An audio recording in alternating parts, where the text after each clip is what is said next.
Hello and welcome. So happy you're with me. We're going to talk about how to design your own slow stitch patterns just using basic shapes. And one of the easiest ways to start is with florals because there are just basic shapes in florals. And we're going to start with squares, circles, and leaf shapes. And who can't do those? You can draw them, you can cut them out freehand, however you want to do them. This first example I did, and you can see that the flower pot is a square with just scrappy pieces sewn onto it.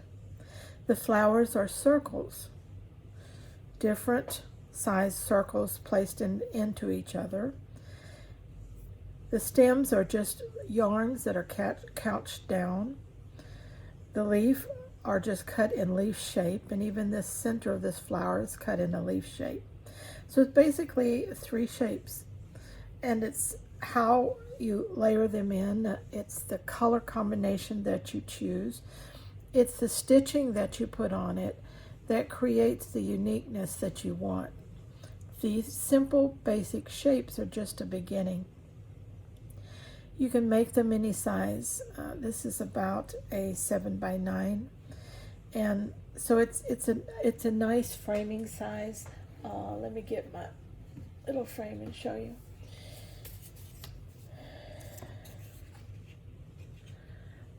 Just a nice little framing size. Isn't that cute? What a nice gift to give someone. And it's done so simply. Everything in here, there's a French knot, but everything else is, I believe, yes, straight stitches, just straight stitches. There's straight stitching, which is an overlap, over this piece here. Now, this square I cut out of a section of scrappy trim that I sewed on the sewing machine. But you could do the same thing with hand stitching. That wouldn't be difficult at all. Okay? So again, just three shapes: square, circles, and a leaf shape. And you can create the pattern that you want. And when I start creating something, I like to do several in that style, and it gives me a good start, to that. Now this one is the same principle.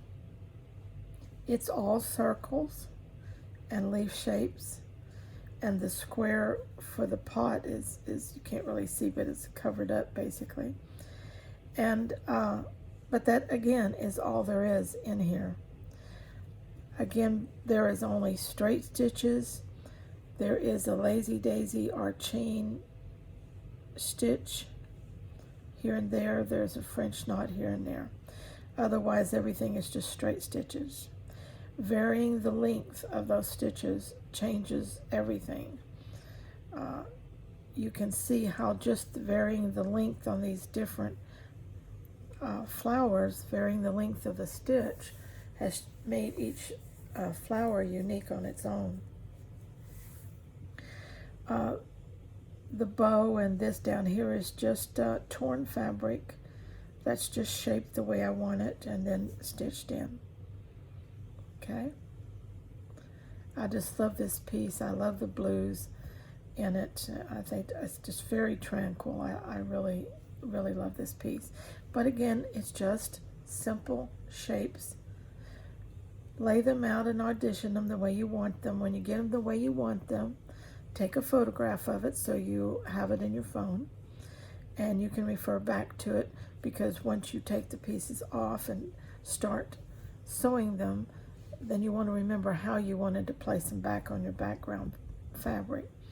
And I do sew these larger elements on their own before I ever put them on the background. I'll get most of this work done. The last stitching that actually stitches it to the background, of course I do once I place it down. Okay. I love this one. It's done in earth tones with a nice green palette here, and oranges, and some blues, teals, and what a pretty combination. I love it. And again, it is on the basics of circles and squares and leaf shapes. And somebody will say, well, that's a triangle. Well, it is. But actually, if you cut a circle in 4 pieces, that's what you get, a pie shape or triangle. So these are just circles that have been cut. So I started with circles, square, and leaf shapes. And these little other pieces are parts of circles that I cut up. So isn't that simple? When you break it down, it's so simple. Audition and play with different fabrics layered on each other and see what you like. Now in this piece, I have thrown in some lacy pieces. This one's cut in a circle. This one was cut in a circle, but this is just little tiny scraps that was left when I cut these circles that I threw on top of this one here, okay? And so this little scrap of lace over here the same way. Your leaves, again, the leaf, it's how you stitch it that makes it different or unique. So change up what you do. As you can see, I've got many changes of thread color throughout this one. It's very colorful. I have all kinds of colors, purples, yellows, reds, blues, oranges, just everything's in there. And I was using up the leftover threads that I had when I did this one. So, but you can see that I've got 3 very beautiful. Let's put this one out there.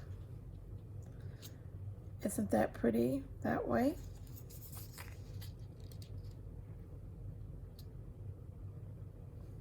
It wouldn't fit into this big one.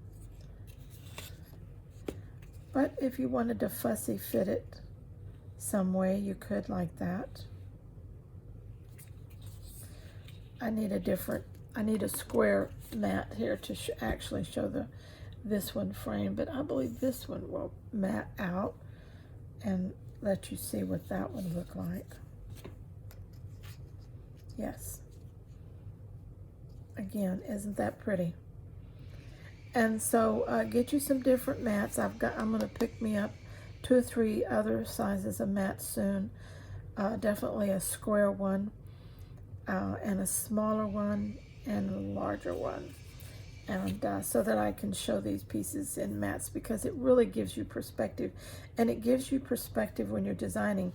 What I would encourage you to do is to put your blank background fabric down, then put your mat over it, and then start laying your pieces out until you get the design you want inside your mat area.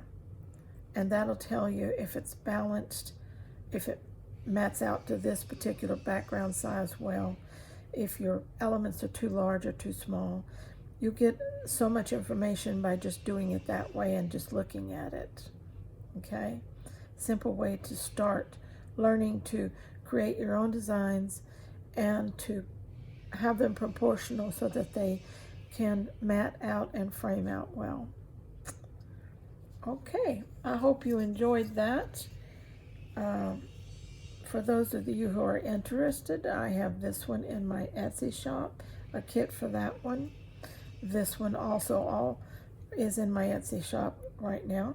This one is in preparation to go into my Etsy shop. So I always make my prototypes for my Etsy shop kits because that helps people to have a pattern to go by, because I don't draw out written patterns or write out written instructions. So, but for those of you who'd like to design your own, I hope that that information, by starting with basic shapes, will help you be able to do that, okay? All right, till next time, you can see that you can stay very, very scrap happy and end up with some art at the same time. Till next time, this is Lynda.